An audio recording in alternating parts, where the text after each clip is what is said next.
할렐루야. 우리 옆에 계신 분들과 함께 이렇게 인사합니다. 한 주간 행복하셨죠? 어떻게 한 주간 행복하셨죠? 인사하라고 인사 안 하세요. 왜 인사 안 하시는 분들 계셔? 어떻게 행복하셨죠? 예. 네. 네. 우리가 지난주에 성경적인 행복은 무엇인가에 대해서 함께 말씀을 나누었습니다. 하나님께서는 우리가 행복하기를 바라세요. 우리가 고통 가운데 있고 우리가 죄 가운데 묶여있는 삶이 아니라 우리가 행복하기를 너무나도 바라시는 하나님이시죠. 그렇기 때문에 예수 그리스도를 우리에게 보내주신 것입니다.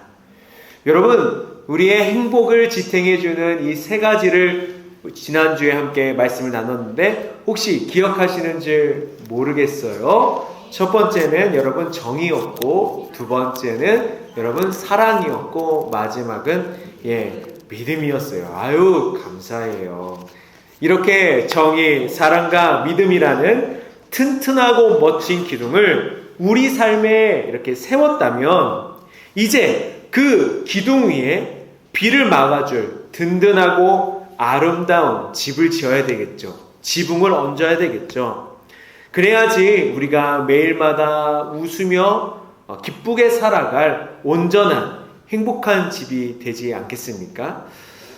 그래서 오늘 우리가 함께 묵상할 본문은 요한 3서 1장 2절의 말씀입니다. 우리 함께 다시 한번 우리 성경책 덮지 마시고 함께 한 번 더 우리 읽어보도록 하겠습니다. 외운다는 생각으로 한번 함께 본문을 읽어보도록 하겠습니다. 시작. 사랑하는 자여, 내 영혼이 잘됨같이 내가 범사에 잘되고 강건하기를 내가 간구하노라. 아멘.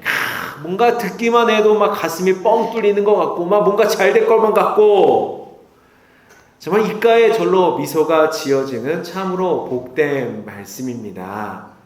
여러분, 이 구절 안에 이 짧은 인사말 가운데에 요한이 교회들에게 보내는 진심이 있었고 하나님께서 그 성도들에게 보내시는 진심이 있었다는 것입니다. 여러분, 신앙생활을 좀 오래 하신 분들이라면 이렇게 삼박자 축복이다라는 말씀을 들어보셨을 거예요. 과거 우리가 한국전쟁이 끝나고 70년대, 80년대에 들어와서 사회가, 경제가 아주 급속도로 성장하던 시절에 이 말씀을 가지고 강단에서 이렇게 가르치시는 분들이 많았어요. 여러분, 예수 그리스도 잘 믿으시면 영원히 잘 되기만 하면 여러분이 손대는 사업, 여러분 사업체가, 여러분의 영혼의 육체가 아주 강건할 것입니다. 이렇게 설교를 했습니다. 그 당시에 우리나라는 배고팠고 그 당시에 성장이 있어야만 하는 시절이었습니다. 그래서 이 구절이 그렇게 성장의 배경이 되는 구절로 활용되었습니다. 얼마나 귀에 듣기에 달콤해요. 예수님을 믿고 신앙생활 좀 하면 내 영혼이 구원을 받고 물질적으로 잘 되고 아프지도 않은 불로장생이 있다. 막 복이 하늘에서 쏟아진다. 여러분, 이것은 아주 우리 한국교회의 성장을 이루기도 했지만 우리 한국교회의 아주 고질적인 그런 나쁜 잘못된 모습을 또한 만들어낸 또 본문이기도 합니다. 이 본문이 나의 신앙을 빙자해서 내 세속적인 욕심을 채우려는 기복주의, 기복신앙이 되는 구절이었기 때문입니다. 제가 이제 외국에서 많은 성도님들을, 많은 교단분들이나 많은 분들을 만났는데 어떠한 분이 그런 어떤 차를 갖고 싶으면 차를 인쇄해가지고 크게 뽑아가지고 앉아가지고 기도하라는 거예요. 깔고 앉아서. 그랬더니 나중에 그 차가 정말로 나에게 생겼다. 이렇게 간증하시고 설교하시는 분들이 실제로 많았어요. 여러분, 근데 이 조금만 우리가 상식적으로 생각해 보면요, 이 구절을 그런 기복주의 공식으로 우리가 대입해 버리면 우리 신앙은 아주 비참하고요, 아주 무서운 모순에 빠지게 됩니다. 잘 들어보세요. 만약에 내 영혼이 잘 되면 무조건 세상에서 부자가 되고 몸이 절대로 아파서는 안 된다 라는 것이 성경이 보장하시는 그런 공식이라면, 그 공식을 반대로 뒤집었을 때는 어떤 결론이 나옵니까? 내 사업이 망해서 빚더미에 앉은 사람이나 몹쓸 병에 걸려서 병상에 누워있는 사람은 영원히 썩어 빠져서 하나님께 무서운 저주를 받은 것이다 라는 끔찍한, 여러분, 정죄가 되어버리게 됩니다. 여러분, 초대교회 시절로 한번 돌아가 볼까요? 여러분, 예수 그리스도를 나의 구주로 고백한다는 것은 무엇입니까? 구주로 고백한다는 것은요, 로마의 그 원형 경기장에서 굶주린 사자들의 밥이 되고 캄캄한 지하 감옥에서 죽을 때까지 갇혀있고 목이 잘리고 십자가에 매달리는 그런 순교자들의 삶이 바로 예수를 그리스도로 구주로 고백한다는 초대교회의 삶이었습니다. 여러분, 그 초대교회의 선교자들이 영혼이 잘못되어서 그렇게 끔찍한 죽음과 끔찍한 책찍에 맞아서 목숨을, 운명을 달리했던 것입니까? 일평생 이방 땅을 돌며 복음을 전하다가 매를 맞고 옥에 갇히고 결국 감옥의 그 차가운 바닥에서 병들어 순교한 사도 바울은, 베드로는 영혼이 타락한 사람입니까? 오늘날 우리 교회 안에서 남몰래 눈물 흘리면서 힘겹게 투병 생활을 하고 계신 신실하신 성도님들, 11조를 덜 냈거나 믿음이 부족해서 그런 고통을 당하는 것입니까? 여러분, 절대 아니죠. 성경은 단 한 번도 고난과 질병을 영혼의 타락과 연결해서 정죄하라고 여러분 가르치지 않습니다. 그렇다면 이토록 오해가 많은 본문 속에서 사도 요한이 이 편지를 쓴 진짜 진심은 무엇일까요? 그리고 이 편지를 받은 이 가이오라는 사람은 어떤 삶을 살았단 말입니까? 당시 1세기 예수님이 하늘로 올라가신 후에 한 60년 후에 초대교회가 이제 만들어지죠. 우리가 마가 오순절 다락방의 기적을 우리가 함께 말씀을 나누었잖아요. 그 시점으로부터 초대교회가 시작된 것인데, 이제 그 오순절 다락방 성령 강림 후 많은 사도들이, 예수님을 따라가던 사람들이 예수님의 십자가를 땅끝까지 전하기 위해서 자기 집과 직업을 버리고 이곳저곳 목숨을 걸고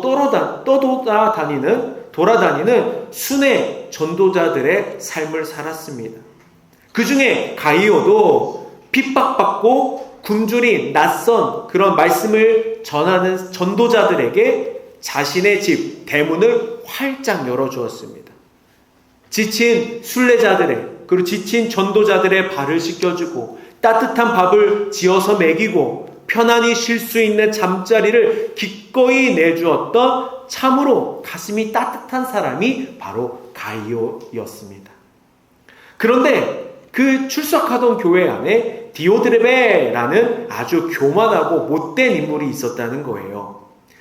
이 디오드레베는 진리에는 크게 관심은 없고 종교 생활을 중요시 생각하고 교회 안에서 대장 노릇하고 으뜸이 되기를 좋아하는, 어떻게 보면은 정치적인 사람이었어요.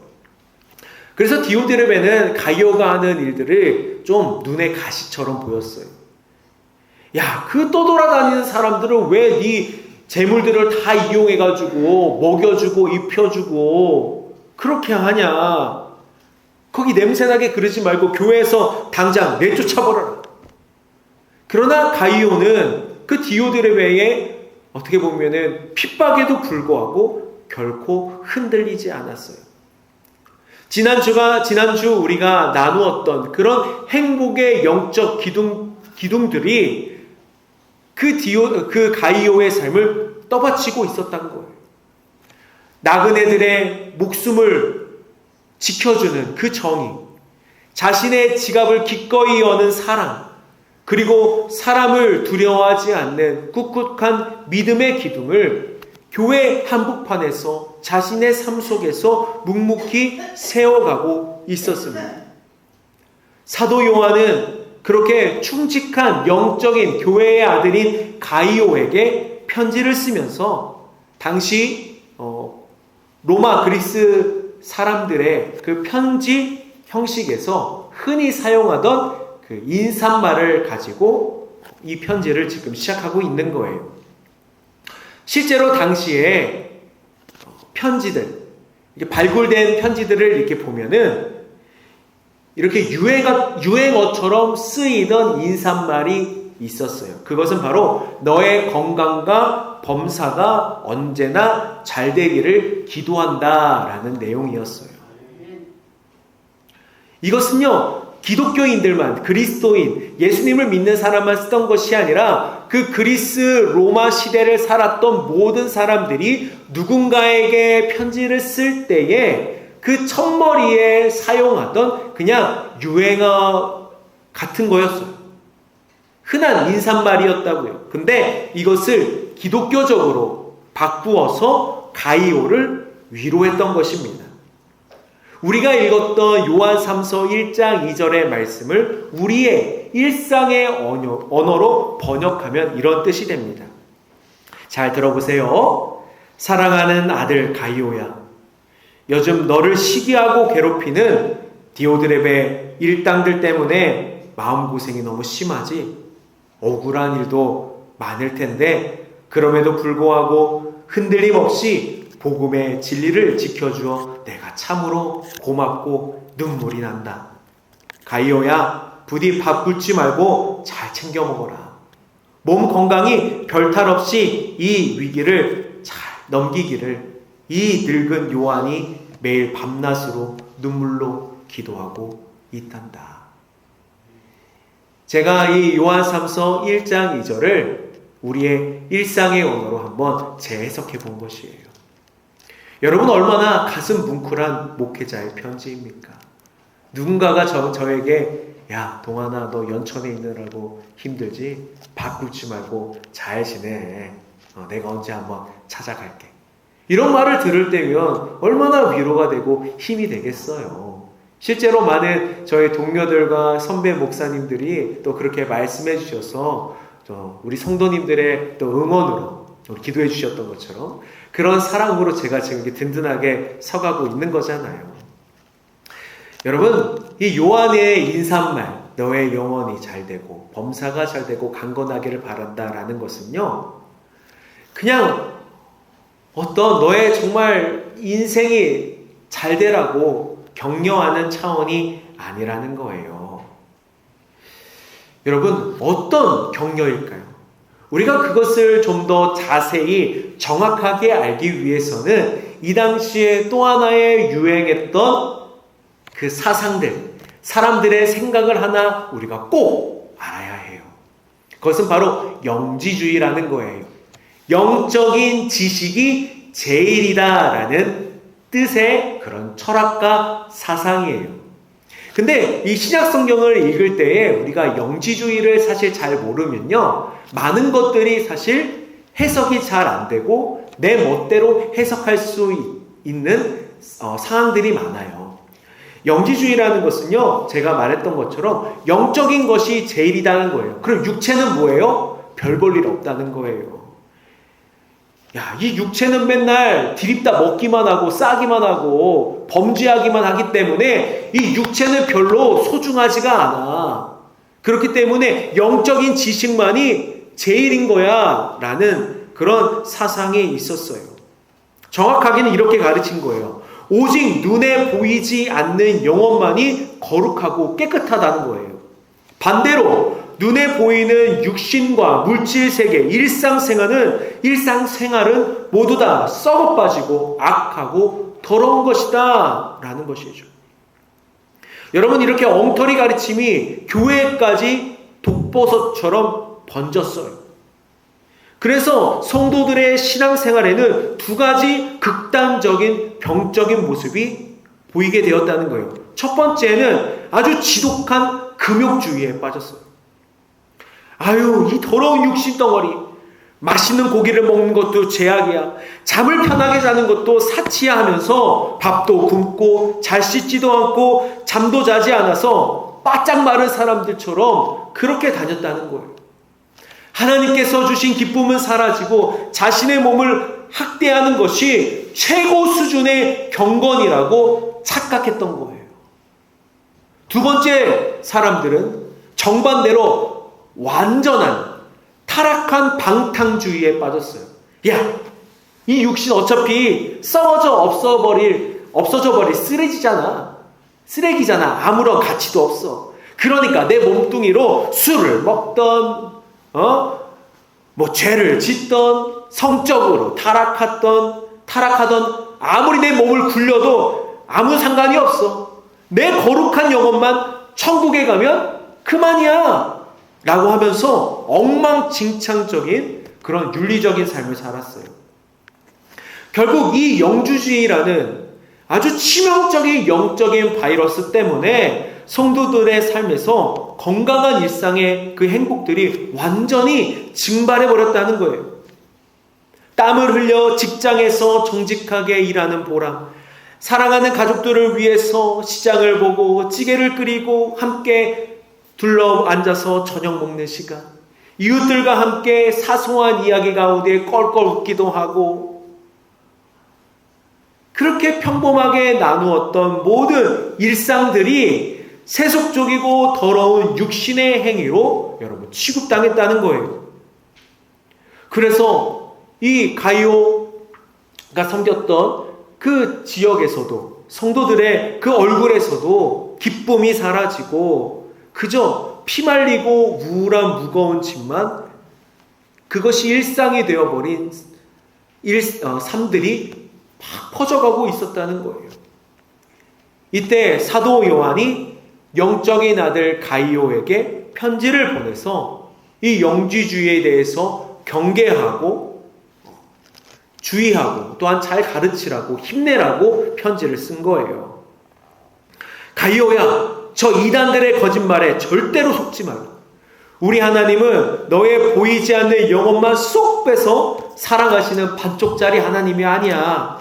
내가 매일매일 치열하게 살아가는 평범한 일상의 삶도, 내가 나그네를 대접하기 위해 땀을 흘리며 바쁘게 움직이는 그 육체도, 그 모두가 우리 창조주 하나님이 너무나도 귀하게 여기시는 거룩하고 아름다운 것이다 라고 말하는 것이 요한 3서의 전체 내용인 거예요. 여러분, 신약성경 로마서 12장 1절에는 사도 바울도 이 영지주의에 대해서 아주 무섭게 단호하게 선포하고 있습니다. 그러므로 형제들아, 내가 하나님의 모든 자비하심으로 너희를 권하노니 너희의 몸을 하나님이 기뻐하시는 거룩한 산 제물로 드리라. 이는 너희가 드릴 영적 예배니라. 아멘. 만약에 영주주의라면 너희의 몸을 거룩한 산 제물로 드리라고 하지 않겠죠. 육체는 썩어 빠지고 쓰레기인데 어떻게 하나님께 드릴 수 있겠어요? 근데 로마서 12장 1절 사도 바울은 이야기하고 있는 거예요. 너희들의 일상을 매일 숨쉬는 그 하루하루를 하나님께 살아있는 산 제물로 바치라. 이것이 너희가 드릴 영적인 예배인 것이다. 여러분, 사도 바울은 너희의 눈에 보이지 않는 영혼만 제물로 바치라고 말하지 않습니다. 밥 먹고 잠자고 출근해서 일하고 이웃 손을 잡아주는 그 일상의 그 삶을 거룩한 산 제물로 드리라고 명령하고 있는 것입니다. 일상의 삶 전체가 곧 예배라는 것입니다. 그래서 한때 2000년도 초반에 많은 선교단체, 많은 예배하시는 단체들에서 이런 캐치프레이즈가 나왔어요. 예배가 삶이고 삶이 예배다. 예, 그렇습니다. 하나님은요, 우리에게 내 범사가 잘 되고 강건하기를 간구한다라고 말씀하셨어요. 하나님께서는 내 사랑하는 자녀야, 제발 일상의 기쁨과 건강을 마음껏 누리며 행복하게 살아라 라는 진심을 요한을 통해서 말씀해 주셨다는 거예요. 여러분, 그렇다면 이 영혼, 범사, 육체의 축복을 어떤 방식으로 우리가 간구해야 될까요? 다 영혼, 그리고 범사, 육체가 다 똑같이 잘 되는 것이 성경에서 말하는 복된 삶일까요? 여러분, 그렇지 않아요. 이 헬라어 원문에는, 원래 성경이 쓰여진 그 언어에는 모모와 같이라는 연결 단어로 되어 있어요. 첫 번째 무엇입니까? 절대적인 기준이 바로 영혼이 잘 돼야 된다는 거예요. 우리의 영적인 건강이 아주 중요하다는 것이죠. 그 디오드레베, 그 못되고 아주 고약한 그 이웃의 핍박에도 묵묵히 나그네를 대접하고, 또한 영지주의의 교묘한 유혹 속에도 흔들림 없이 건강한 신앙을 지켜내고 있는 가이오, 그 맑고 깨끗하고 훌륭한 그 가이오의 그 안에 있는 내면, 그러니까 그 건강한 영혼이 모든 축복의 유일한 기준이 된다는 것입니다. 좀 더 쉽게 설명하면 이런 거예요. 가이오야, 내 영혼이 지금 하나님께서 보시기에 너무나도 훌륭하고 눈부시고 아름다워. 나는 내 팍팍한 삶의 환경과 연약한 육체도 너의 그 거룩하고 아름다운 영혼의 발걸음에 발을 맞추어서 똑같이 건강하고 든든했으면 참 좋겠어. 이런 말이에요.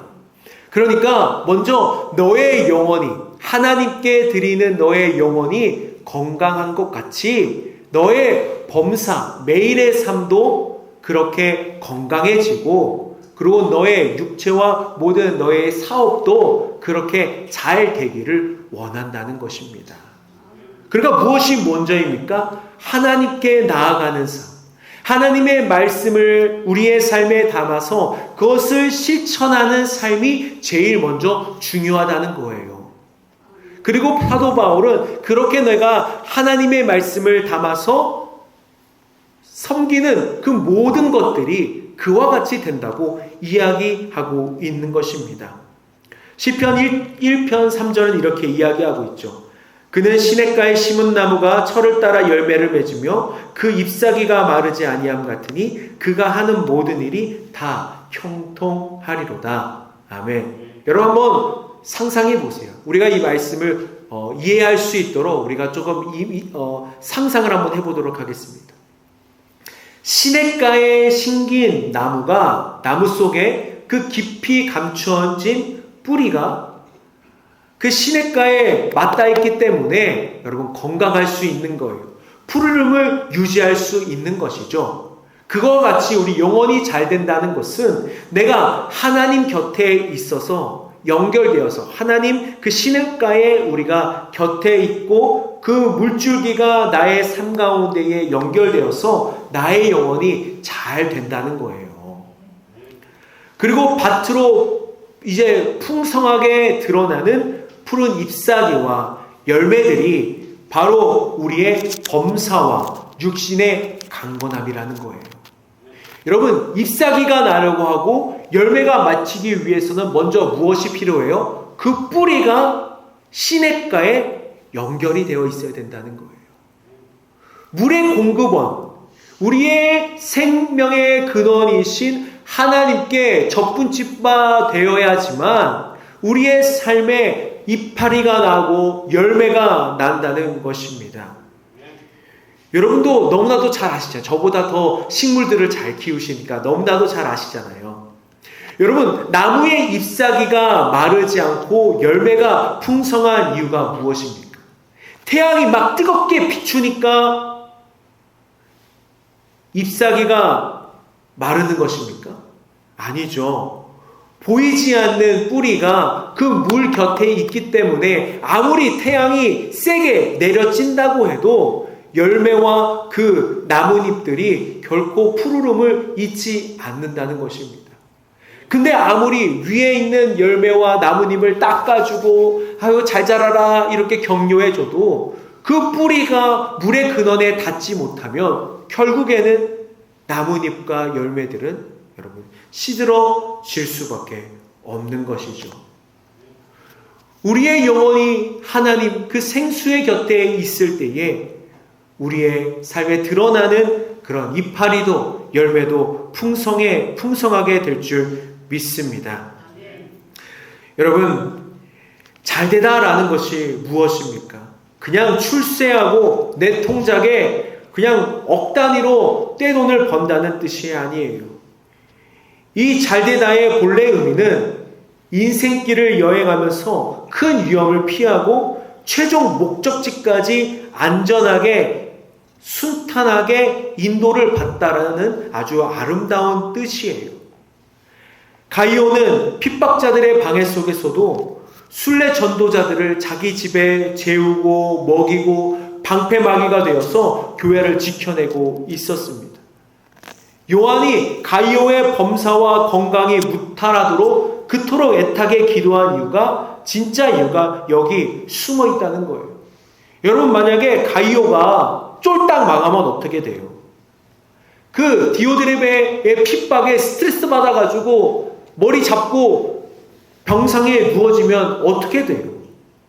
복음을 전하러 온 목숨을 걸고 찾아온 전도자들이 여러분 갈 곳이 없고 그들의 생명이 위협을 받기 때문이에요. 그래서 요한의 간절한 기도는 이런 거예요. 가이오야, 너 혼자 떵떵거리면서 편하게 뭘 먹고 부귀영화를 누려라 라는 것이 아니죠. 오히려 사랑하는 가이오야, 내 가난한 이웃을 돌보는 그 십자가의 사랑을 포기하지 않고 하나님께서 내 삶의 텅 빈 지갑을 넉넉하게 채워주시고 너의 지친 육신에 성령의 세임을 부어 아주 튼튼하게 붙들어 주시기를 원한다라고 기도하는 것입니다. 여러분, 자동차에 기름을 넣는 이유가 무엇이에요? 기름을 차에 넣는 이유는 주차장에 그냥 두려고 하는 것이 아닙니다. 사람을 태우고 목적지까지 힘차게 달려가기 위함이죠. 하나님도 우리에게 주시는 건강과 재정도 마찬가지입니다. 여러분, 성경이 말하는 진짜 복이라는 것은 나 혼자 배불러 터지는 이기적인 넉넉함이 아니라 하나님이 내게 맡기신 그 착한 일과 사명을 중단 없이 계속해서 넉넉히 감당할 수 있는 상태가 바로 하나님께서 주시는 복이라는 것입니다. 하나님은 오늘 이 주일 예배에 나온 저와 여러분 모두에게도 이 놀라운 복을 주시기를 간절히 원하시고 계십니다. 억울한 자들의 곁에 든든히 서주기 위해 시간을 내고 상처받고 외로운 이웃들에게 따뜻한 밥 한 그릇을 대접하기 위해 여러분의 건강과 재정을 기꺼이 흘려보낼 때, 또한 우리 교회가 그것을 아까워하지 않고 넉넉히 베풀 때에 하나님은 결코 우리의 교회와 여러분의 삶을 고와 같이 내버려 두시지 않을 줄 믿습니다. 하늘의 보물창고를 여시고 여러분의 통장을 책임지실 거예요. 지친 여러분의 육신에 돌수리 날개치며 올라감 같이 샘을 공급해 주실 줄 믿습니다. 그러기 위해서는 우리가 지난주에 붙들었던 우리 행복의 기둥인 그 정의와 사랑과 믿음으로 내 삶을 세우고 요한 3서 1장 2절에서 주시는 이 내 영혼이 잘되고 범사에 잘되고 강건하기를 여러분 삶 가운데에 이루시길 바랍니다. 여러분 기억하세요. 먼저는 하나님의 뜻을 담는 삶이 되어야 합니다. 우리 성격교회의 이 마크처럼 우리 하나님의 마음을 담는 우리가 광주리가 되어서 하나님의 마음을 담을 수 있도록 매일마다 기도해야 될 줄 믿습니다. 오늘 설교한 말씀을 요약하면 이렇습니다. 보이지 않는 뿌리를 진리의 시냇가에 내리고 눈부시게 살아가는 내 영혼의 맑은 모습처럼 내가 마주한 거칠고 팍팍한 삶의 환경과 연약한 몸도 하나님이 눈동자처럼 보호하시고 채워주셔서 내게 맡겨진 십자가의 착한 사명을 목적지까지 무사히 감당하기를 간절히 바란다라는 것입니다. 여러분, 하나님께서 명령하신 그 선한 길, 선한 목적지로 함께 달려가는 우리가 되길 원합니다. 그 가운데에 지치지 않는 여러분의 강건함이 있길 바랍니다. 지치지 않고 나아갈 수 있는 넉넉함이 있기를 예수 그리스도의 이름으로 간절히 축원드립니다. 아멘.